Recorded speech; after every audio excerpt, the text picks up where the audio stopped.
Chosen one, lean in for a moment. This message is not background noise. It is a holy interruption. You didn't just stumble here. Something ancient inside you pulled you into this exact moment. Have you ever wondered why? No matter how hard you try, the so-called normal path feels like poison in your veins. It isn't because you're weak, it's because your blood is carrying a rebellion you never asked for but can't deny. Let me be blunt. The system never had a place for you, and every time you try to fit in, your soul revolts. That's not failure, that's design. Here's your reality check. It's not that you can't keep a job. It's that the job can't keep you. The walls collapse every time heaven whispers. Not this way. If this is hitting you like fire in your chest, subscribe, tap the bell, and share this with someone you know is wrestling with the same storm. And if you feel this word branded on your spirit right now, comment 444 so I know heaven's signal reached you. Now let's step deeper, because the truth written in your DNA has been waiting for you to finally see it. From the moment you were born, your body carried a code your mind couldn't yet name. Deep within your cells is a rebellion written in Holy Script. It is not rebellion against discipline or responsibility, but rebellion against false masters, against systems that demand your energy without honoring your essence. Every time you've tried to settle into normal work, that hidden code has awakened like an alarm. You thought it was fatigue, you thought it was anxiety, but what you were feeling was the resistance of your own divine wiring. Your DNA refuses slavery, even the polished kind that comes with paychecks and promotions. The world cannot comprehend this, so they label it laziness or inconsistency. But you are not inconsistent, you are incompatible. You are running on a spiritual operating system. And when you try to download the software of this world, your whole being crashes. Have you noticed how your body literally shuts down when you push yourself into places you were never called to be? The headaches, the exhaustion, the sudden loss of motivation. These are not flaws. They are signals, alarms ringing from the deepest layers of your design. Heaven encrypted something inside you that the world cannot rewrite. You were not born to fuel their machines. You were born to awaken the sleeping. That is why your discomfort is not a curse. It is a compass. Every breakdown on the job, every failed attempt at fitting into the mold was divine evidence that your soul refuses to bow to systems not authored by God. Your DNA has already chosen sides. It will not cooperate with cages. The crowd believes jobs are the only path to survival, but your blood remembers another covenant, a divine economy where survival is not the goal, overflow is. Your ancestors may have bent under the weight of labor, but you are the fracture in that lineage. You are the interruption in that cycle. That is why life keeps rerouting you, closing doors you beg to stay open. Your spirit has already signed a higher contract, and no employer can overwrite it. Chosen one, hear me, the rebellion inside you is not dysfunction, it is prophecy. You were encoded to resist so that one day you would awaken to this truth. You are not here to chase jobs. You are here to release gifts. And the sooner you honor that truth, the sooner heaven can fund your assignment. And that's why what you've been calling tiredness is really something deeper. It isn't about sleep. It isn't about discipline. It isn't even about motivation. It's the shutdown of your spirit the moment you step into spaces that cannot carry your assignment. Have you noticed how quickly the air goes heavy when you try to conform? How the walls of ordinary rooms seem to press in on you, draining energy you didn't even know could vanish so fast. That heaviness is not random. It's your divine system protecting itself from false authority. You can force yourself to show up. You can smile. You can clock in. But inside it feels like your soul is being smothered. The body follows the spirit, and so you feel sick, distracted, or restless. You think you're failing, but in truth you are being preserved. What looks like weakness to the world is holy insulation around your purpose. The exhaustion is a signal, don't waste yourself here. Others don't understand because their wiring is different. They can sit under fluorescent lights for decades without flinching. They can chase promotions, fill schedules, and thrive in a system that was never calibrated to recognize you. And when they see you break down, They mislabel it lazy, irresponsible, inconsistent. But the truth is, you are simply incompatible. You cannot keep feeding energy into what was never blessed. That is why you can push for a while, but eventually something in you collapses. No matter how good the paycheck looks, no matter how shiny the title is, the flame flickers out because your fuel is not money, your oxygen is not approval, your breath comes from obedience. And when you align with your calling, notice how the exhaustion lifts. Notice how your energy returns, how you forget the clock, how even long nights of creating or serving leave you full instead of empty. That is heaven's confirmation. Energy flows like water when you are in the river of your purpose. So instead of despising the fatigue, pay attention to it. It is not the enemy. It is the messenger. Each wave of invisible exhaustion is heaven's way of whispering. Not this, not here, not for you. If you keep fighting it, the heaviness will only grow stronger until you finally realize it is not trying to stop you, it is trying to save you. And when you finally listen, when you stop treating your exhaustion like failure and start treating it like direction, that's when the shift begins. You'll no longer feel broken. You'll finally understand you weren't made to survive in ordinary spaces. You were designed to thrive where only obedience can take you. There is a reason your mind wanders when you sit in places that don't honor your gift. It is not distraction, it is instinct. Your spirit is scanning for something more, waiting for alignment, refusing to be lulled into sleep.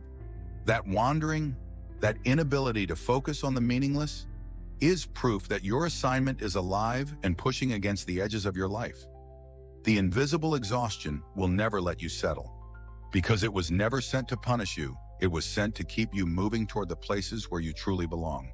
And here is the beauty hidden in the frustration. Every shutdown, every drained moment, every sigh at your desk is also a prophecy. It is your body prophesying your future, declaring that you cannot live on crumbs when you were designed for banquets of purpose.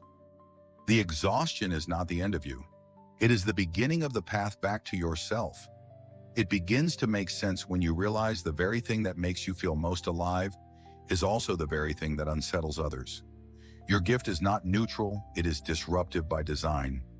When you step into it, people feel exposed, systems feel threatened, and atmospheres begin to shift. That is why the world has tried so hard to convince you it's just a hobby, just a side thing, just a talent you should tuck away for safe spaces. They call it extra, but in reality, it is essential. It is heaven's contradiction to Earth's programming. Think back to childhood moments when your gift leaked out. Maybe you spoke truth that silenced a room. Maybe you created something that carried weight far beyond your age. Maybe you healed or encouraged someone without even knowing how. Every time it happened, the air changed. People didn't know what to do with you, and so some celebrated while others recoiled. Your very existence became a mirror, showing them what they didn't want to confront. That is why your gift has felt both precious and dangerous. It exposes what others work hard to hide. Notice how the enemy never attacks you in random areas. He targets your gift. If you were born to speak, he tries to silence you. If you were born to create, he floods you with doubt. If you were born to heal, he wounds you early so you'll question your authority. These aren't coincidences. They are strategies. Because your gift is not a talent show, it is a weapon. And every weapon forged by heaven comes with opposition. The contradiction is this: the very thing that feels natural to you is the very thing others cannot easily accept. You speak, and it sounds too bold. You move, and it feels too different. You refuse to play small, and they call you arrogant. But heaven calls it obedience. To carry a gift is to carry misunderstanding. To release your gift is to invite resistance. That tension is not proof that you're wrong, it's proof that you're powerful. Think of how ordinary jobs often try to shrink your gift. They boxed you into roles, told you when to speak, when to stay quiet, what to create, what to ignore. You felt suffocated not because you hated work, but because the container was too small for the river flowing through you. A river doesn't apologize for flooding the banks. It simply reveals the banks were never meant to contain it. That is your life. That is your contradiction. And here's the truth many will never say aloud. Your gift is dangerous to a world built on conformity, because once you use it fully, you prove that people don't need to sell their souls to survive. You prove that provision can come from obedience. You prove that one voice, one vision, one act of faith can change entire atmospheres. That kind of proof terrifies systems. That kind of proof rattles those who benefit from keeping people asleep. So the next time you wonder why you feel both celebrated and resisted, remember, contradiction is your confirmation. You were not sent to be neutral. You were sent to be catalytic. The gift that feels so ordinary to you is extraordinary to heaven and dangerous to darkness. Hold it, honor it, release it. For it was never given to entertain. It was given to awaken. For most of your life, you were taught to measure worth in hours, wages, and titles. The script was simple: get the degree, chase the job, climb the ladder, retire when your body's worn down. That script was not written by heaven. It was designed by systems that needed bodies more than souls, labor more than purpose. And because you are chosen, that script has never settled in your bones. It rattles every time you try to live by it. You cannot live on survival economics when your DNA remembers kingdom economy. You've seen it already. How jobs promise security but drain your spirit. How paychecks provide relief but not freedom. How working harder rarely translates into true peace. The world calls it success, but deep down you know it is captivity with a different name. You are not called to be a prisoner of necessity. You are called to be a steward of divine abundance. Survival economics says do what you must so you don't sink. Kingdom economics says do what you're called so you can rise. Survival economics is powered by fear, fear of lack, fear of judgment, fear of falling behind. Kingdom economics is powered by trust. Trust that obedience draws provision. Trust that alignment multiplies resources. Trust that heaven has already factored in your needs. The clash between those two systems is why you've always felt restless in ordinary careers. You can't unsee what your spirit already knows. Notice how survival economics keeps people trapped in cycles. They work to pay bills, then borrow to cover gaps, then labor harder to climb out. The system feeds on their exhaustion. But you were not born to be exhausted, you were born to be effective. And effectiveness only flows from obedience, not overwork. That is why chosen ones burn out in spaces others survive in. The economy of heaven has no use for burnout, because heaven's supply is endless. Think of how many times you've been tempted to choose stability over purpose. The safe job, the steady paycheck, the predictable routine. Each time, something in you hesitated. That hesitation was not irresponsibility. It was revelation. It was heaven pulling you back from signing a contract with fear. You cannot thrive under agreements rooted in fear. You can only flourish under agreements rooted in faith. And here is where the unlearning begins. You must strip off the metrics of this world: hours logged, titles gained, wages earned. They do not define you. You could work fewer hours and still shift nations. You could carry no title and still carry fire. You could have less in your bank account yet overflow in provision. Because provision is not measured by numbers, but by sufficiency. If God sent it, it will sustain you. If God called you, it will carry you. Unlearning survival economics means refusing to chase survival at the expense of your soul. It means asking, not will this keep me afloat, but does this keep me aligned? It means walking away from opportunities that look profitable but feel poisonous. It means trusting that peace is the down payment of heaven's provision. That is how you stop being a worker in someone else's system and start being a builder in heaven's blueprint. The world will call you reckless. They will not understand why you would leave what looks stable for what feels invisible. But you know the truth: the invisible sustains the visible. The unseen voice has more power than the seen paycheck. And when you step into that truth, survival economics loses its grip, and you begin to taste a freedom no job could ever buy. When you finally break away from survival economics, the next revelation is even more startling. Obedience itself is warfare. Every yes you whisper to God is not just an act of faith, it is an act of sabotage against the systems of this world. The world thrives when you are distracted, exhausted, and dependent. Heaven thrives when you are aligned, clear, and free. This is why obedience feels heavy at first. It is not only shifting your life, it is shaking invisible empires. Think about it every time you say no to the job that looks good but feels wrong. You are tearing a hole in the net designed to keep you trapped. Every time you choose rest when the world demands hustle, you are rebelling against a culture addicted to exhaustion. Every time you create with your gift instead of conforming to the role they offered you, you are refusing to let the system define your value. Obedience is not passive, it is insurgent. It is you moving under orders from a higher command. The enemy knows this, which is why he surrounds your obedience with fear. Fear of missing out, fear of looking foolish, fear of being misunderstood. But notice what happens when you actually obey. Doors open you never knocked on. People appear you never sought out. Resources align that you could never have forced. Obedience is not about effort, it is about resonance. It pulls into your orbit what force could never attract. And yet, obedience rarely looks impressive at the start. It can look like waiting when others are rushing. It can look like silence when others are shouting. It can look like beginning small when others are building big. The world scoffs at that, but heaven applauds, because heaven knows every seed sown in obedience grows into a tree the world cannot uproot. Understand this: obedience is not a private decision. It is a public disruption. Your yes destabilizes systems. Your surrender breaks cycles. Your faith disarms fear. You are not just changing your life when you obey, you are interfering with the enemy's infrastructure. That is why obedience feels like warfare. Because it is. Look at history. Prophets, visionaries, builders of movements, none of them look powerful at the beginning. They look strange, out of step, even irresponsible. But their obedience dismantled empires, shifted cultures, and birthed revolutions. The same current flows through you. What looks small today, a message posted, a project started, a step of faith taken, is actually a strike against darkness.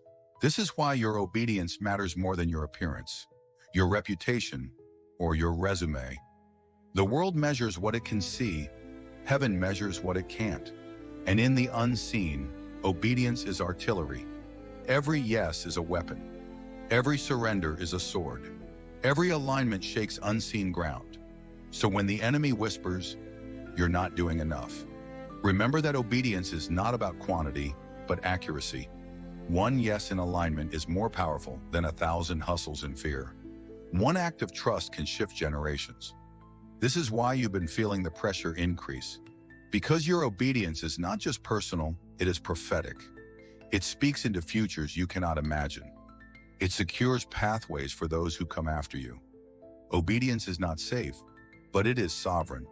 It may cost you comfort, but it gives you authority. It may strip you of applause, but it clothes you in power. And every time you obey, you are not only winning your battles, you are sabotaging the enemies. That is why the world fears a chosen one who listens. Because obedience makes you unstoppable. The world is obsessed with algorithms. They study formulas, chase trends, and manipulate visibility. They believe influence is determined by codes written in machines. But chosen ones are not ruled by algorithms, they are ruled by altars. An altar is not digital, it is spiritual. It is the invisible place where your obedience meets God's breath, where your gift becomes more than content and turns into conduit. While the world tweaks strategy to get attention, you are called to build altars that draw heaven. The algorithm says perform, adjust, repeat. The altar says surrender, release, trust. The algorithm promises followers. The altar births transformation. The algorithm can raise your numbers. The altar raises the atmosphere. And here is the contradiction: sometimes the altar looks like it isn't working, while the algorithm looks like it is. But heaven's scoreboard is not measured in clicks. It is measured in chains broken, hearts awakened, souls set free. Think of how often you've felt the pressure to play the algorithm's game. Post at the right time. Use the right words. Mimic what already works. And maybe it gave you temporary attention, but it drained your authenticity. Each time you bowed to the algorithm, something in your spirit felt smaller. Because your DNA is not here to mimic patterns, it is here to break them. An altar is built when you dare to create from obedience, even if it never goes viral. When you record a message that burns in your bones, when you write words no one asked for, but everyone needed, when you release art that feels too raw, too risky, too prophetic to fit neatly in the feed. The altar is not about the crowd. It is about the cloud, the presence that falls when you release what God breathed into you. Notice the difference in energy. The algorithm demands consistency to feed its hunger. The altar invites intimacy that feeds your soul. The algorithm says, keep grinding even if you're empty. The altar says, pause, refill, then pour out. The algorithm rewards noise. The altar rewards clarity. That is why chosen ones can never thrive long-term under algorithmic pressure. You are not here to entertain, you are here to awaken. This does not mean you reject platforms. It means you use them differently. While others chase trends, you steward truth. While others manipulate metrics, you cultivate meaning. Your presence online becomes an altar when your motive shifts from being seen to making others see. Numbers may rise slowly, but weight rises instantly. People can scroll past a video, but they cannot ignore an atmosphere. That is what happens when a chosen one builds from the altar. And here is the secret the world will never understand. Altars outlast algorithms. Algorithms change with updates. Altars stand with eternity. Algorithms may hide your work for a season. Altars engrave your work in souls forever. Algorithms decide who gets exposure. Altars decide who gets delivered. That is why you've been feeling conflicted when you try to play their game. It's because you were never sent to master it. You were sent to overturn it. So stop stressing over reach and metrics. Build the altar instead. Speak what burns, write what heals, create what pierces, release what delivers, and let the algorithm do what it does while you do what you were born to do. Because when heaven amplifies your altar, no algorithm can suppress it. Every economy runs on exchange. The world's economy trades hours for wages, talent for titles, labor for survival. But the spiritual economy operates on an entirely different principle. It trades obedience for provision, presence for power, alignment for access. What looks like foolishness to the natural eye becomes undeniable flow in the spirit. This is why chosen ones struggle in worldly economics. You cannot thrive in a marketplace that demands you sell your soul when your design insists you give from your spirit. Think about what truly holds value. The world pays for productivity, but heaven pays for purity. The world rewards speed, but heaven rewards surrender. The world buys convenience, but heaven invests in courage. You cannot price the weight of peace, the clarity of vision, or the awakening of a soul, and yet those are the currencies chosen ones carry. When you operate from your gift, you are circulating resources the world does not even have language for. Consider how people leave encounters with you different. A conversation, a prayer, a creation, a word. You did not hand them money, but you handed them something rarer: hope, peace, strength, direction. Those unseen commodities are the backbone of the spiritual economy. And because heaven values them, provision attaches to them.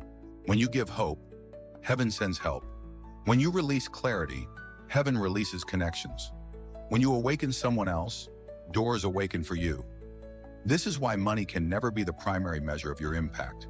Money is just one form of provision, and often the shallowest.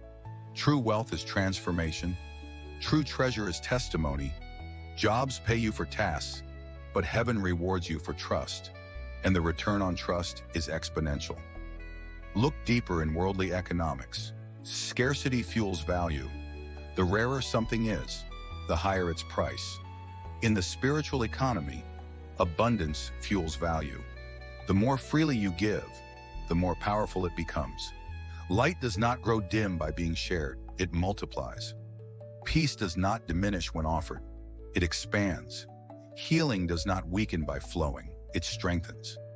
This inversion is why chosen ones confuse the world they give, and yet they gain.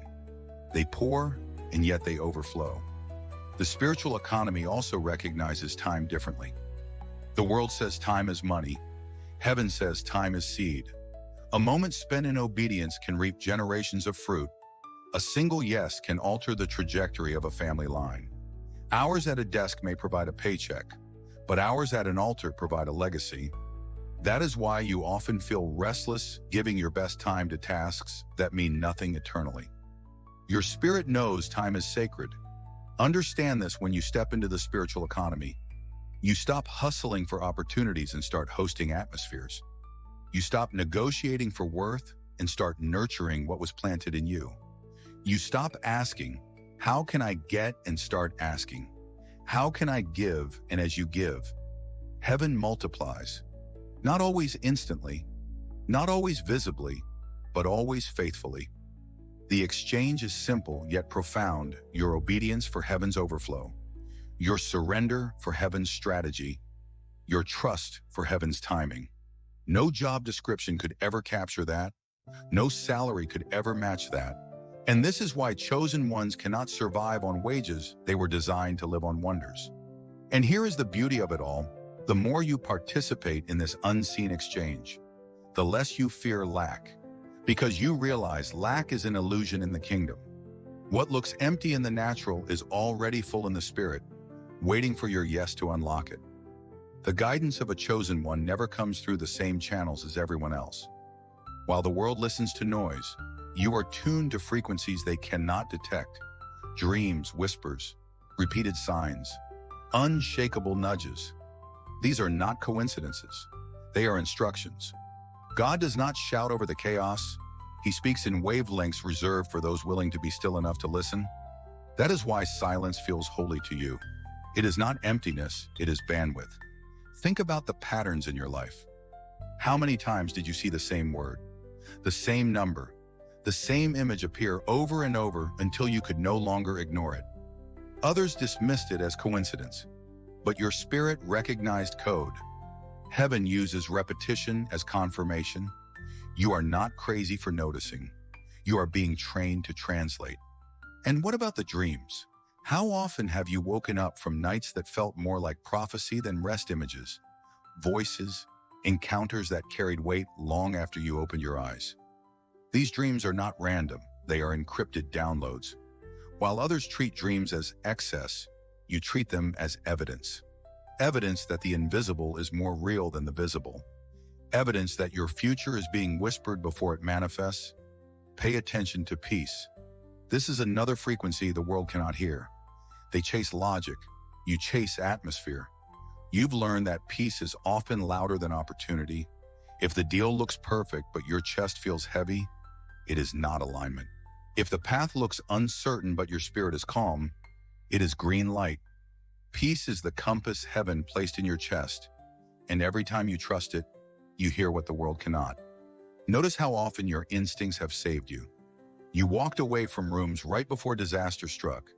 You declined offers that later turned toxic. You connected with people you just knew were sent, even before evidence proved it. That knowing is not paranoia, it is prophecy. Chosen ones are wired with discernment that bypasses intellect. You don't need all the facts when you have the frequency. And this is why you confuse those around you. They want explanations. You offer intuition. They want logic. You offer revelation. They want plans. You offer presence. They cannot grasp that what directs you is inaudible to them, so they call it luck, or chance, or even foolishness. But time always proves your frequency was true. What they could not hear was guiding you the entire time. The more you honor these frequencies, the clearer they become. Ignore them, and they grow faint. Obey them, and they grow sharp. Heaven is not stingy with guidance, but it is selective with listeners, and you have been selected. That is why the static in your life grows unbearable when you are distracted. The frequency requires focus. Do not despise the strangeness of how God speaks to you through numbers, patterns, whispers, atmospheres, gut instincts, and dreams. It is not random, it is relational. He speaks in the language he knows you will understand.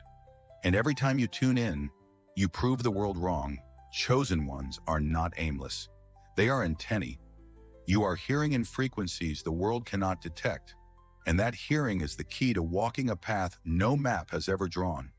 Every divine beginning disguises itself as a fracture. Rarely does your calling arrive wrapped in celebration. More often it arrives through something breaking, jobs collapsing, relationships ending, routines unraveling. The fracture feels like failure, but in reality, it is the first crack of heaven breaking through the surface of your life. Chosen ones are not launched by smooth transitions. They are jolted by ruptures. Think of the times when everything seemed to fall apart at once. The offer you were counting on vanished. The plan you trusted collapsed. The door you prayed for slammed shut. In those moments, you felt abandoned. But looking back, you see it differently. Those fractures were not endings. They were openings. They were heaven tearing apart the false so the true could finally emerge. The first step into assignment often looks like loss. But what you lost was never meant to carry you. That's why it broke. The fracture exposed the weakness of the system you depended on and forced you to lean on the one that never fails. God uses fractures the way surgeons use scalpels, not to kill, but to cut away what threatens life. And yes, fractures hurt. They shake your sense of safety. They stretch your faith to its limit. They force you into silence, into stillness, into questions you can't answer. But pain is often the proof that something sacred is shifting. Just as bones heal stronger after breaking, your spirit becomes stronger after fractures of trust, identity, and direction. The breaking is not punishment, it is preparation. Look deeper and you'll see the pattern. Moses fractured from Egypt before he became a deliverer. David fractured from Saul's palace before he became a king. Jesus fractured from the approval of the crowd before he fulfilled the cross. Every chosen one carries a fracture story. It is the threshold you must cross, the price of entering the unfamiliar, the sign you have left the old system behind. The danger is misinterpreting the fracture. The enemy will whisper that it means rejection, that you are cursed, that you failed. But the fracture is not rejection, it is redirection. It proves the foundation could not hold the weight of your future. And though the crack feels catastrophic, it is actually controlled demolition. Heaven never breaks without building. This is why your first step will rarely feel like progress. It feels like chaos, but faith is born in chaos. Purpose grows in the rubble of old routines. When something fractures, ask yourself, what is being removed? What is being revealed? What is being rerouted? Those three questions will turn pain into prophecy. The fracture is not the end of your story. It is the beginning of your authority. You cannot guide others through what you have never walked yourself. The moment your world cracked open was the moment heaven marked you as a carrier of breakthrough. You don't just talk about fractures, you embody them. You live as proof that collapse can be holy, that endings can be entrances, that pain can be prophecy. So do not despise the breaking. Do not curse the crack in your foundation. Lean into it, because what looks like ruin is often the first sketch of resurrection. The fracture is the doorway, and though it shakes everything you thought you knew, it is also the proof that you are stepping into the life you were always meant to live. Every story of a chosen one eventually leads to this moment, the coronation of obedience. Not a coronation given by crowns of gold or applause of crowds, but one sealed in heaven's recognition. When you choose alignment over ambition, when you embrace calling over comfort, when you walk faithfully through fractures and deserts, heaven responds with authority. You may not see it in a throne room, but you feel it in your spirit, the weight of divine legitimacy resting on your life. Coronation is not about ceremony, it is about confirmation. It is the invisible shift when you realize you are no longer begging for approval, but carrying it. You no longer wonder if you're enough, because the oil on your life testifies louder than any credential. It is the unseen crown that makes environments bend, that makes people listen even when you speak softly, that makes opportunities open without you striving. The coronation of obedience is what the world cannot explain, but cannot deny. Think of how the journey has shaped you. You resisted the jobs that caged you. You survived the exhaustion that almost broke you. You endured the contradiction of carrying a gift both celebrated and resisted. You unlearned survival economics and embraced kingdom exchange. You discovered obedience as warfare, altars as strategy, frequencies as guidance, fractures as thresholds, and now, all of it converges here in the coronation of obedience. This coronation does not make you untouchable. It makes you undeniable. People may still doubt you, but their doubt cannot stop your demonstration. Doors may still close, but favor will find another way in. Opposition may rise, but authority rises higher. The coronation does not remove challenges. It redefines them. What once looked like obstacles now look like opportunities to exercise authority. What once drained you now reveals your dominion. The coronation also marks a new assignment. With greater authority comes greater stewardship. You are not crowned for decoration. You are crowned for demonstration. Your life becomes evidence that obedience produces elevation. Every step you take from here will be watched, imitated, and even criticized. But it will also inspire. Because coronation is contagious, it awakens other chosen ones hiding in the shadows, reminding them that crowns are not earned by climbing ladders, but by kneeling in surrender. And here is the mystery coronation often arrives quietly. There may be no announcement, no applause, no outward recognition, but something in you shifts. You sense a mantle on your shoulders. You sense angels going before you. You sense heaven marking your steps with precision. And even if no one else names it, you know you have been crowned, not because of perfection, but because of persistence. Not because you played the system, but because you obeyed the whisper. So walk differently now, not arrogantly, but assuredly, not boastful, but bold. The crown on your life is invisible to some, but undeniable to those with eyes to see. And even your enemies will eventually recognize it, for they will realize their resistance only confirmed your royalty. This is the coronation of obedience, the moment you stop striving to prove yourself and start walking as proof. The moment heaven's authority rests on your shoulders and the world can no longer fit you into its boxes. The moment you rise, not because you demanded it, but because God decided it. And once heaven crowns you, no earthly system can strip you. Slow down now. Let the weight of what has been spoken settle in your chest. This journey was never about rushing to an ending. It was about remembering who you are. You have walked through fractures and frequencies, altars and algorithms, contradictions and coronations. And if you've made it here, you know by now you were never ordinary. You were never meant to live by the world's rules.